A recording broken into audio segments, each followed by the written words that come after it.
Vamos encendiendo cámara. Ya como que vamos llegando a Semana Santa. Yo creo que es que no lograron el cuerpo veraniego y por eso es que ya andan escondiendo de la cámara. No, es que el calor está bien horrible. No, yo sé. Yo sé. Pero... Y a mi abuela le detectaron azúcar, entonces está yo, complicado. yo le quería preguntar, ¿por qué a los diabéticos cuando, o sea, tienen diabetes, pero se golpean, entonces les sale llagas y les sale cosas así? Pues fíjense que en el caso de las personas diabéticas, lo que ocurre es que pierden mucha sensibilidad y normalmente hacen que se puedan herir y ni siquiera sentirlo a veces este tipo de heridas. Y por la cantidad de glucosa que hay en el torrente sanguíneo no permite que sane bien. Yo le recomendaría que si está pasando por eso, busque un lugar especializado donde traten las heridas, sobre todo porque en el caso de personas diabéticas puede desencadenarse incluso en pie diabético y por ahí es que empieza a complicarse, vienen amputaciones. No estoy diciendo que sea su caso, ¿verdad? Pero en el caso de las personas diabéticas sí deben de tomar con mucho cuidado este tipo de casos. Porque la Sí, cantidad, de hecho, bueno, es que mi abuelo era diabético y le salían esas llagas. Mi abuelo iba creo que había un programa ahí en el San Felipe del pie de diabético y él iba. Y sí, bueno, la última vez que él tuvo una llaga, costó que le sanara. sí. Y ¿sabe con qué se curaba él? Él decía que el pipí de uno era bueno y con eso se curó. Sí, digamos que es una medida, si me pregunta a mí, una medida un poco rústica, porque hay otras cosas, por ejemplo, hay unas cosas que se llaman arginina de plata, que ayudan a cicatrizar mucho mejor y más eficiente las heridas. Incluso hay una clínica aquí en Tegucigalpa que se llama Unducare, que se especializa en el tratamiento de heridas. Así que, pues, si lo quieren buscar, ahí está en redes sociales. Ok. Sí, lo voy a buscar para que lo voy a decir a mi tío, que él es Sí, el que... es un buen lugar y tratan diabético, lo pongo por acá. Y también a otras personas que, por ejemplo, padecen de ostomía, por ejemplo, que son como esas bolsitas que generalmente se ponen para la conexión de un órgano con el exterior, por ejemplo, personas que han tenido operaciones y que posteriormente ya no pueden orinar o no pueden defecar.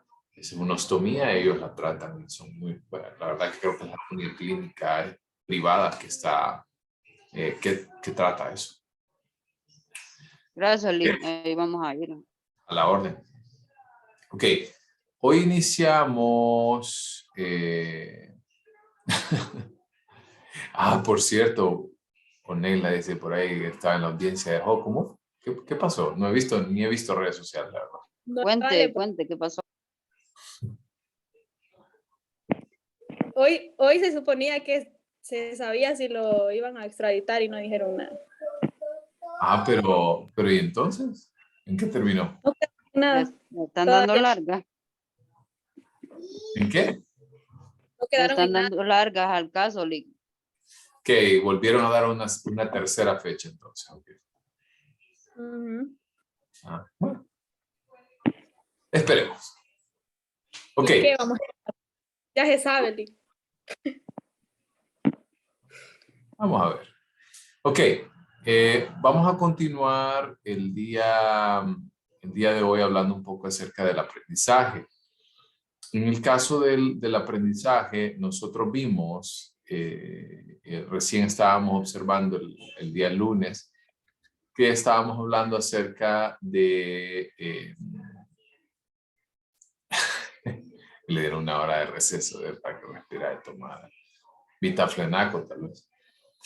Entonces, habíamos hablado acerca del condicionamiento clásico y empezamos a ver el condicionamiento operante.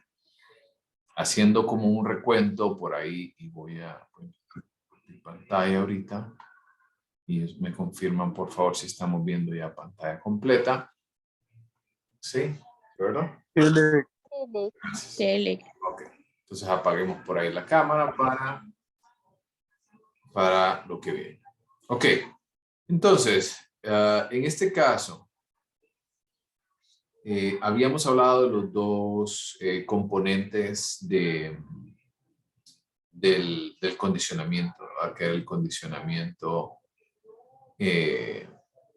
habíamos hablado de los reforzadores positivos, los reforzadores negativos, lo regreso aquí, y hablábamos que esta situación está muy de cerca con querer aumentar la posibilidad de que una gestión o una conducta ocurra. Ahora bien, la otra cara de la moneda, que es el castigo, es el opuesto. Lo que queremos acá es que la persona entonces ocurra la menor probabilidad de poder entonces de que esto ocurra. ¿Estamos? Cualquier situación que ocurra, que genere la disminución de la probabilidad de una conducta va a estar muy relacionado entonces con el proceso de castigo.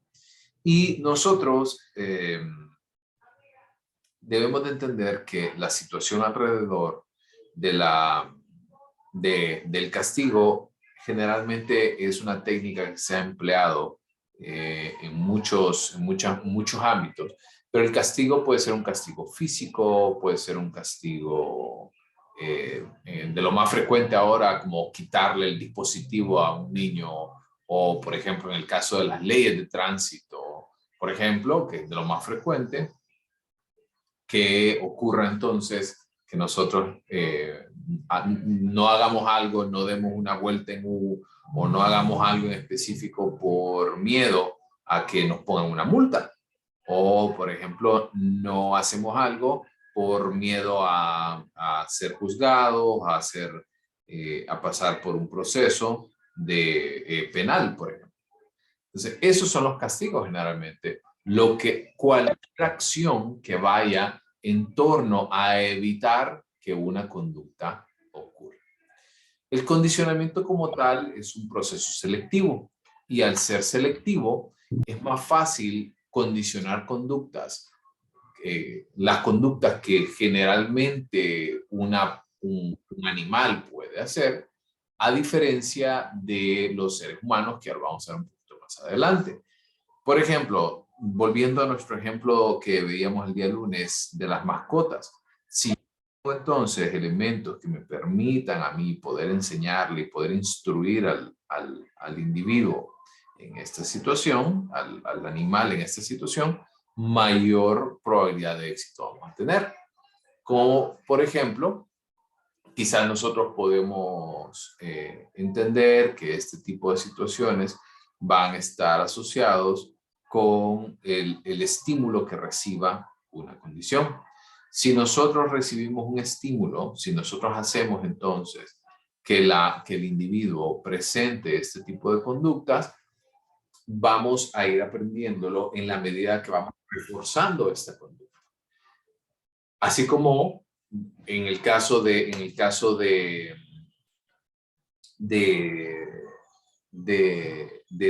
siguiente componente, que es conocido como el desamparo aprendido o la desprotección aprendida.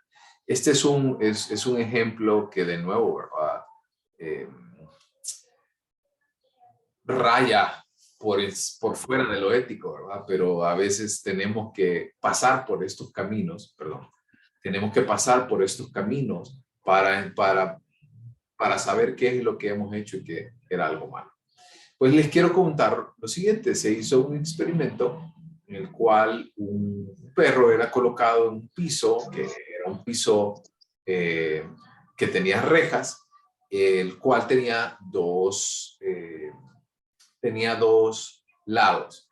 Uno que estaban electrificados, obviamente la electricidad eran toques no para matar al perro, pero sí por lo menos para sentir algún tipo de malestar. Y el otro lado era un piso donde no ocurrían estas descargas.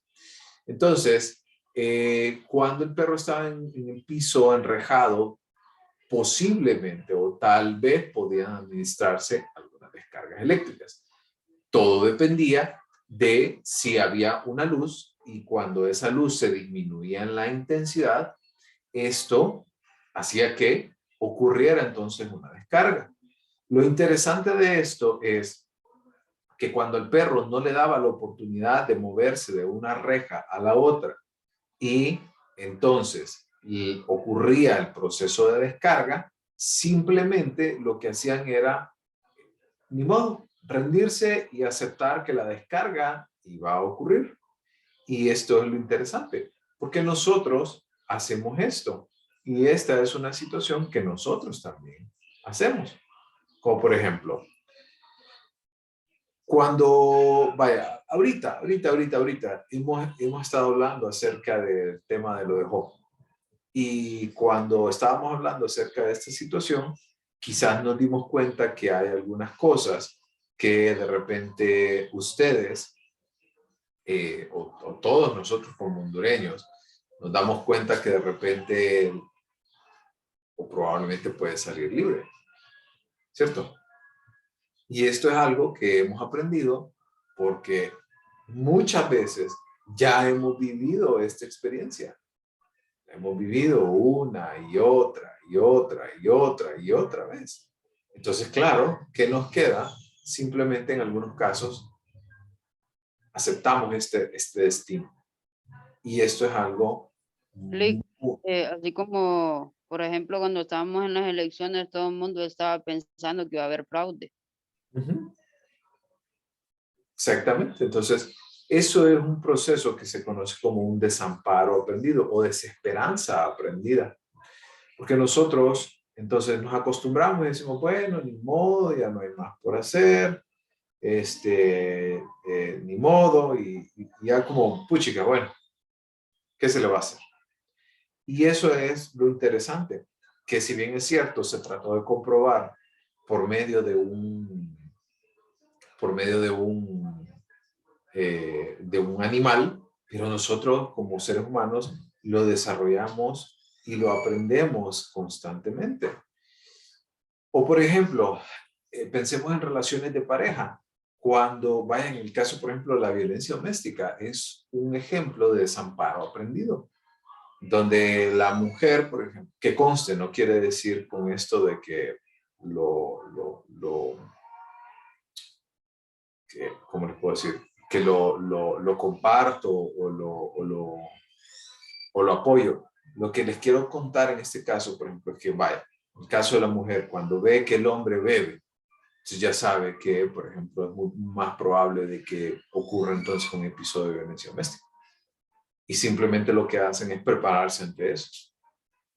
No es tan sencillo, quizás un tema tan complejo como la violencia doméstica.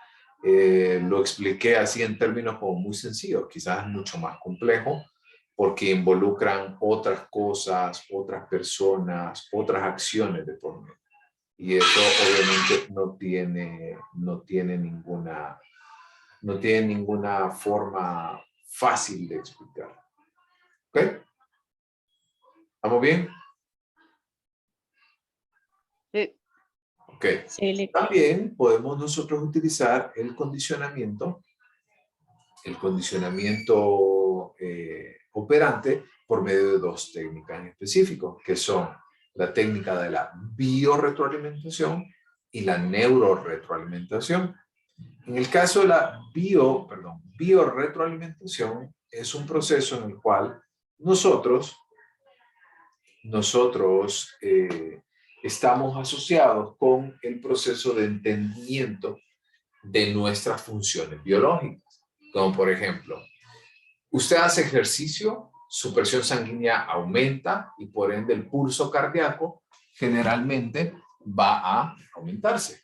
¿Sí? Eso es, hicimos algo que cambió nuestra condición, nuestro estado basal de nuestro cuerpo. Y hay algunas personas que de repente no les gusta sentir estas experiencias y por eso evitan hacer ejercicio. ¿Ok? También, en el caso de las personas que, por ejemplo, imaginemos que desarrollamos una actividad con alguien y al estar haciendo esta actividad, nosotros nos sentimos alegres, nos sentimos que nuestro corazón palpita. Imagínense ahí esos momentos donde empiezan a conocer a alguien y ustedes dicen, ay, qué bonito, y no puedo dejar de estar con esta persona, etcétera, etcétera, etcétera. Y entonces esto termina siendo un proceso de desarrollo, sobre todo de biorretroalimentación, porque nos permite entonces a nosotros poder llevar a cabo algunas condiciones que quizás en otro momento no lo hubiéramos hecho. Pero como recibimos retroalimentación de nuestras funciones biológicas, lo más probable es que lo vamos a hacer. O también el opuesto es cierto, probablemente no lo volvamos a hacer. Como por ejemplo, si usted come algo que le cae mal, o sea, que le da un súper dolor de estómago, usted la próxima vez que esté frente a ese algo, lo más probable que va a ocurrir entonces es que no lo va a comer. Porque recuerda cómo se siente, porque recuerda cómo se sintió en ese momento cuando consumió eso. ¿Vamos? Y la neuroretroalimentación es un estilo quizás un poco más complejo, no complejo, más sofisticado, digamos, en ese sentido, porque utiliza, por ejemplo, monitores, pulsómetros y este tipo de acciones.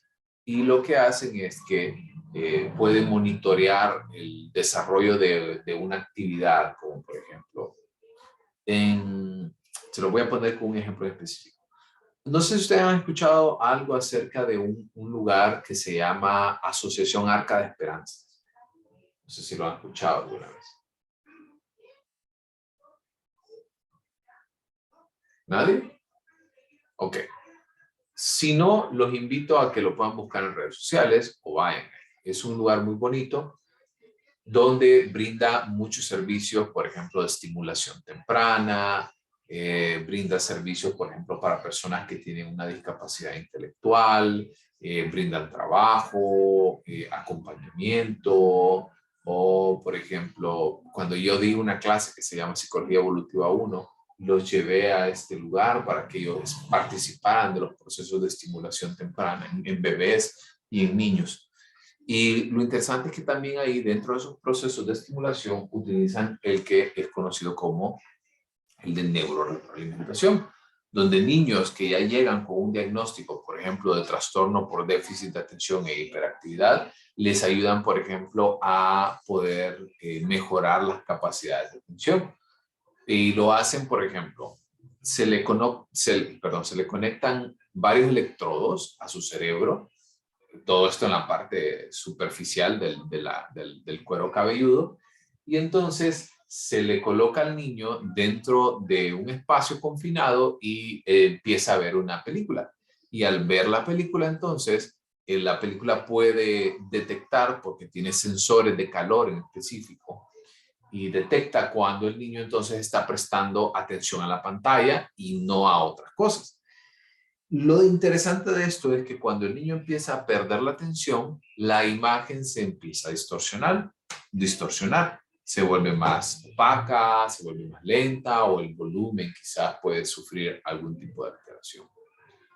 Los invito a que puedan buscar esto en Facebook, están y ahí son un poco activos y hablan acerca de este tipo de procesos. ¿Vamos bien con respecto a bio y neuroretroalimentación? ¿Puede repetir, licenciado, el nombre que dijo de este lugar? Sí, se llama, se la pongo en el chat, Asociación Arca de Esperanza. Y usualmente son lugares que no tienen financiamiento público. Usualmente trabajan mucho con donaciones, ese tipo de cosas. Ok, entonces, para hacer un resumen, Cuando queremos que algo se adquiera por medio de una respuesta, que una respuesta se adquiera, que una conducta se adquiera, en el caso del condicionamiento clásico ya sabemos que vamos a ligar un estímulo condicionado con un estímulo incondicionado. En el caso del condicionamiento operante, lo que vamos a hacer es que vamos a desarrollar la actividad o la respuesta que nosotros queremos y posteriormente va a ser seguida por reforzadores, tanto positivos como negativos.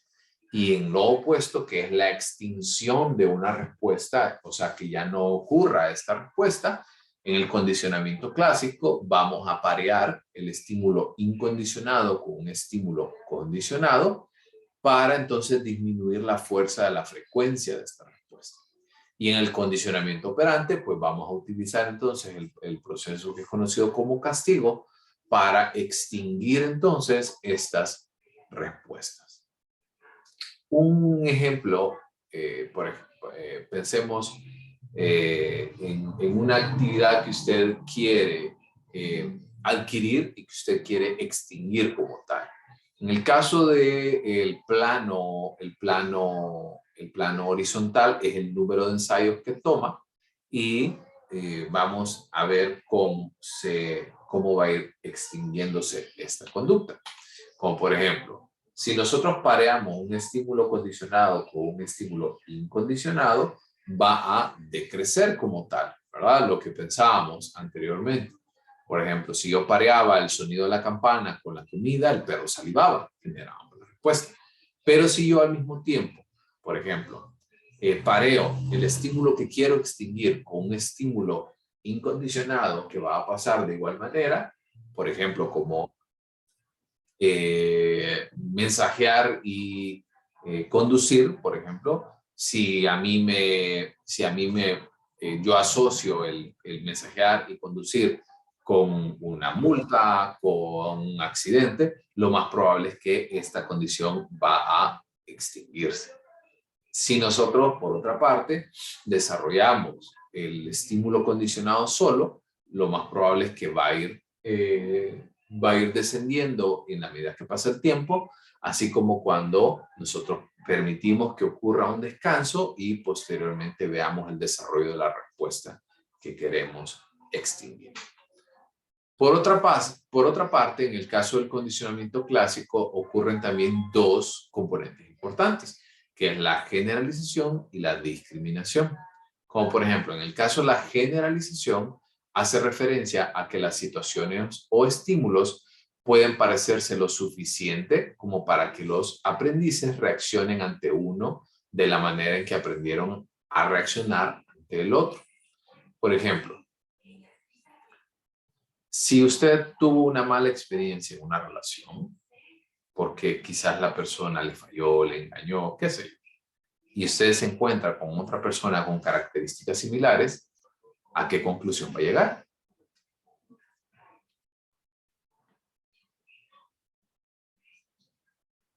¿A qué conclusión llegarían? Que me vas. La van a volver a engañar. Podría ser igual. ¿Sí? Que me van a hacer lo mismo, ¿cierto? Hacer Entonces, lo mismo, exactamente, o sea, me van a hacer lo mismo y usted dice, puchica, ay, qué barbaridad, que no sé qué, ta. Obviamente, entonces, esta situación va a hacer que usted no quiera enfrentarse de nuevo ante esta situación. ¿Estamos? Y ese es el proceso, ese es el principio de generalización. Por otra parte, el principio de discriminación es que podemos percibir las diferencias entre estímulos. Volviendo al ejemplo, estábamos hablando, si usted entonces no está acorde o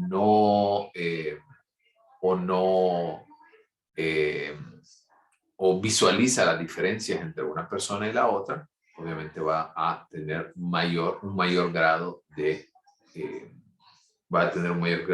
acondicionamiento y por ende va a permitirle entender un poco más este proceso. Por ahí, en resumen, ¿es un trauma? No, un trauma es bueno, es que tendría que definir trauma. Si quiere abrir la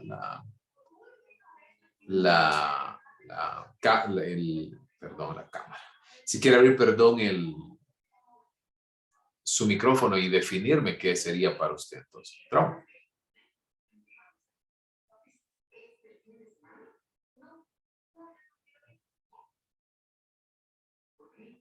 Daniel.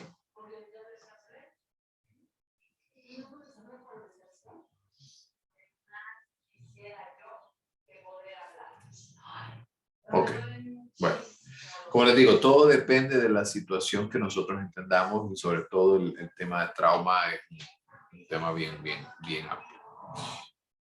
En el caso del condicionamiento, a ver, en la definición vaga e inexacta que la mayoría asumimos como trauma, o sea, trauma.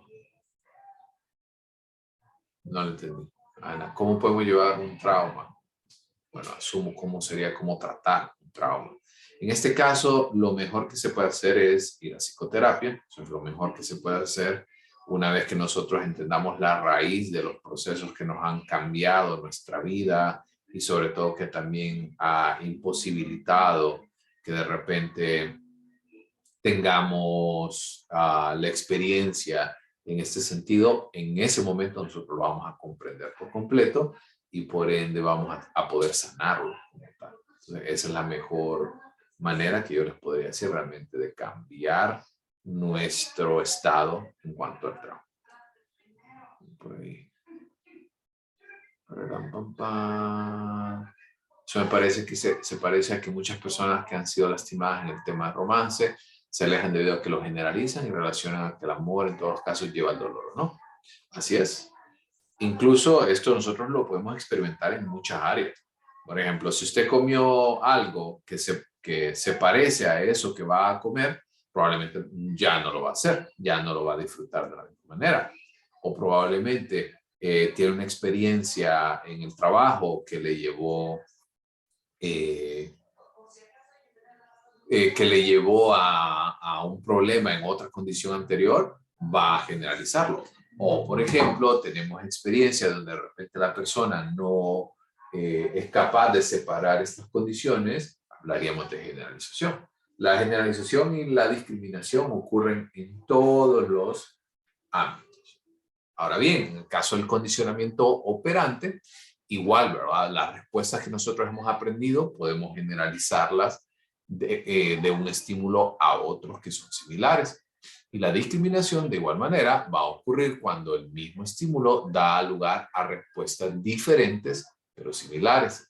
En el caso de la discriminación, entonces, por ejemplo, volviendo al ejemplo nuestro de aprendizaje en el amor, ya de repente le va a dar la oportunidad a esta otra persona que quizás estaba haciendo algunas acciones o algunas conductas quizás similares a nuestra experiencia previa, pero nos da entonces la oportunidad le damos la oportunidad a esta persona que se desarrolle y finalmente termina no siendo lo que nosotros creíamos que iba a ser. Y esto entonces va a hacer que el proceso de discriminación entonces ocurra con mucha mayor fuerza y por ende entonces podamos responder de manera más eficiente.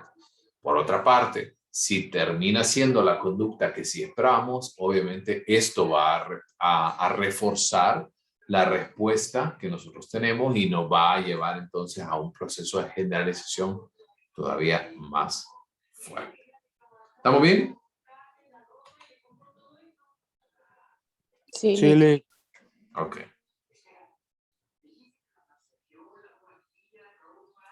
En el caso del nuevo aprendizaje basado en el aprendizaje original, eso quiere decir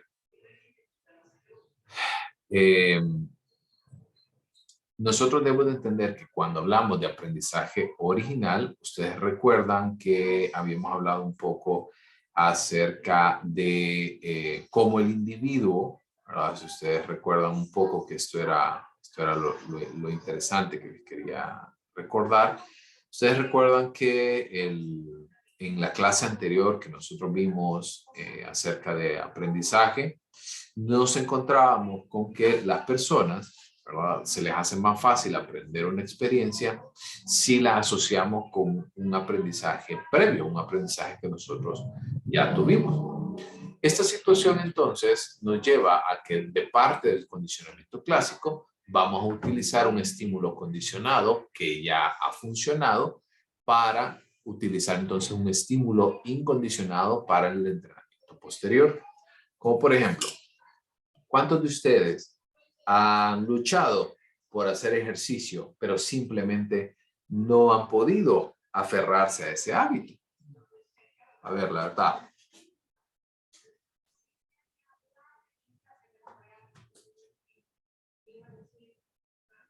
Lisa, ¿quiere compartirnos su experiencia?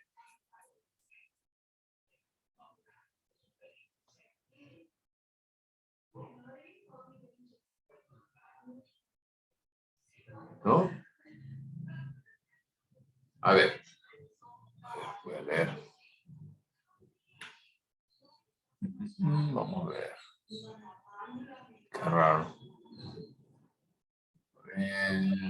Leak Adelante. o también aferrarse a una persona.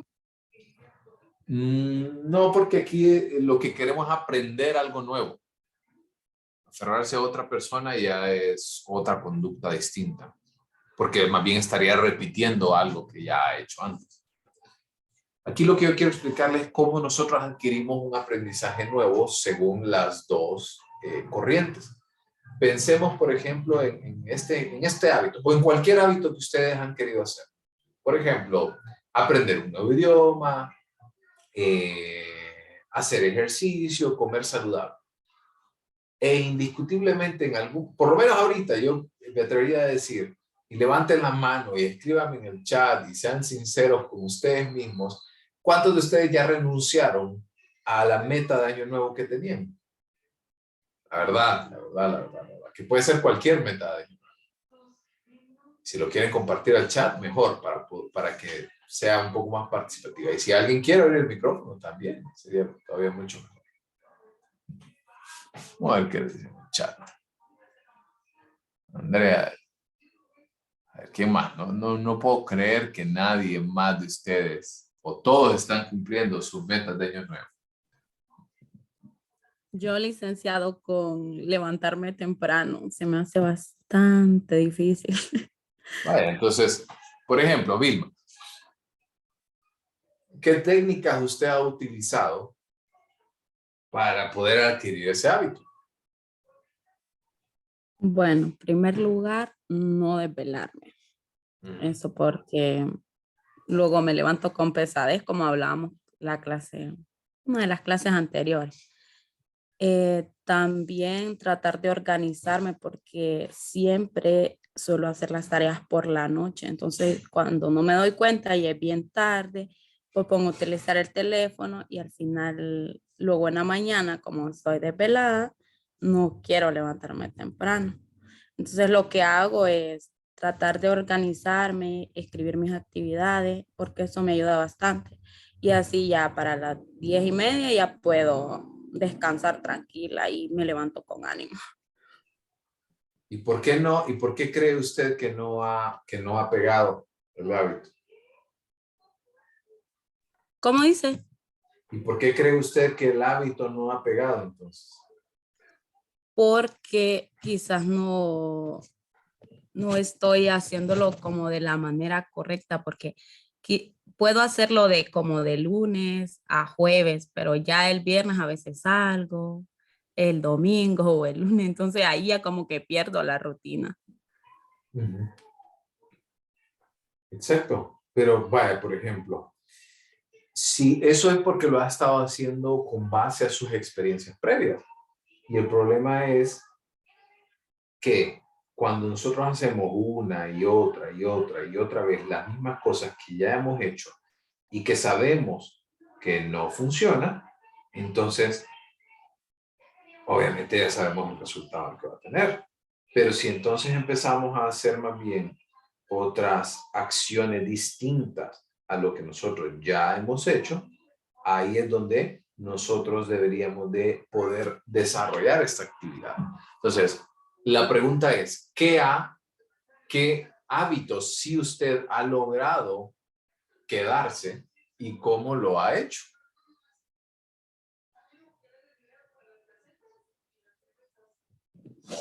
Bueno,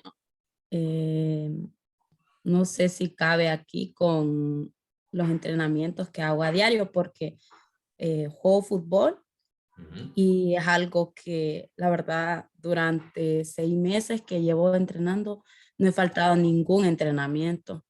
Y anteriormente era como que me daba pereza porque no es algo que lo exigen, es como más de voluntad. Y eso de levantarme temprano de lunes a viernes me ayudó mucho, pero ya el lunes es como que voy con pereza, como le mencionaba. Creo que ese sí rompo el ciclo de los fines de semana porque por lo general uno sale Ujú. o se Pero, reúne con la familia hasta tarde. ¿y Entonces, qué, pero creo, ¿y qué hizo para poder que ese hábito pegara? El hábito em, de primero, dormir temprano. Segundo, como le mencionaba, organizarme con mis tareas, organizar mi tiempo, seleccionar cuando voy a recibir las clases, hacer las tareas, el tiempo destinarlo para ir a jugar, para hacer, qué sé yo, otras labores de la casa. Entonces, creo que eso, organizar, hacer un horario, me ha ayudado muchísimo porque ya tengo destinado un día antes qué voy a hacer el siguiente día. Exacto. Pero entonces, si usted ya tiene ese conocimiento que le funciona, que ya sabe que sí puede adquirir ese hábito, lo mejor que puede hacer entonces es parear eso con el conocimiento que ya tiene. Quiere decir que si usted sabe por qué ese hábito de levantarse temprano por las mañanas no ha pegado. Sí sabe. No es un misterio, ¿cierto? O sea, usted sabe específicamente por qué. Entonces, ¿por qué no utilizar el conocimiento previamente adquirido para poder parearlo con lo que yo quiero hacer, con ese nuevo aprendizaje que quiero tener? ¿Qué opina?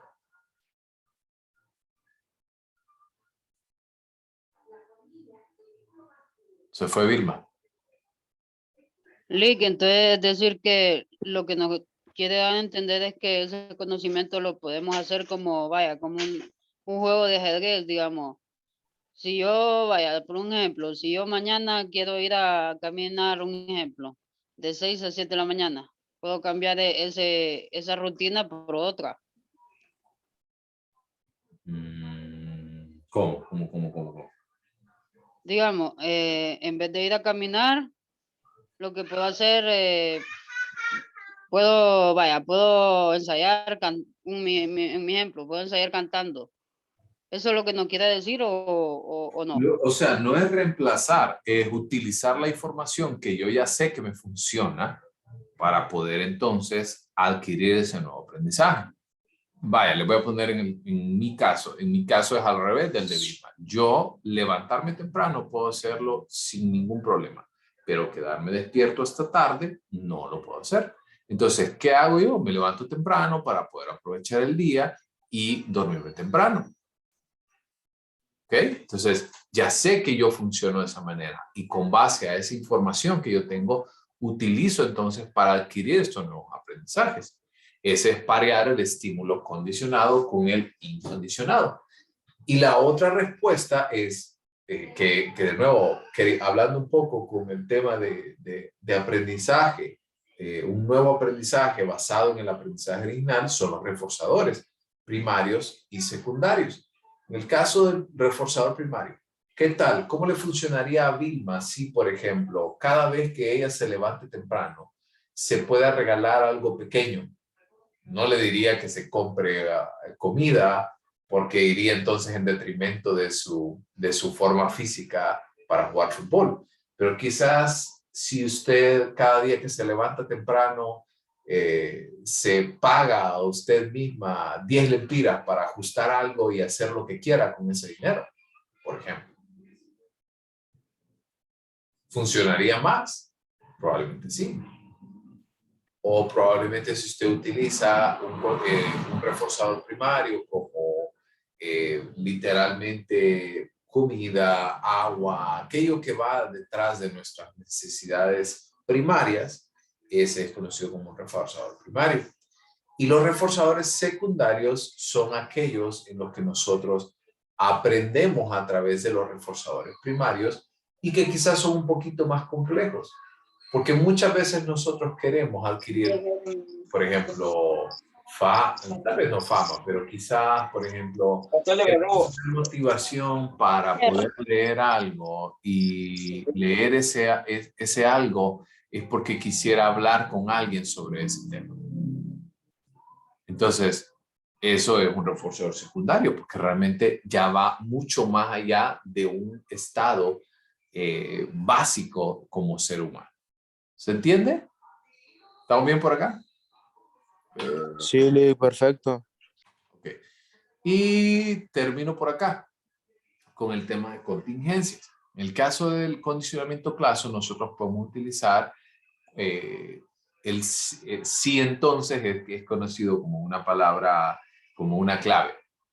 O sea, queremos aprender ese aprendizaje, pero entonces, si no ocurre esto, ¿qué vamos a hacer? Esa es la palabra clave de contingencia. Si no me puedo levantar temprano, ¿qué puedo hacer? Entonces, viene como ese plan en el cual usted viene y revisa sus esfuerzos anteriores. Y en el caso del condicionamiento operante, quizás los reforzadores no están funcionando como deberían funcionar. Y por eso es que la conducta, entonces, no está ocurriendo como quisiera. Y por ahí nos quedamos. Entonces. ¿Dudas? ¿Todo bien?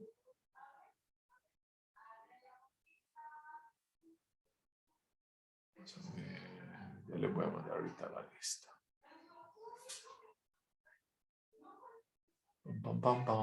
¿Dudas? ¿Todos claros?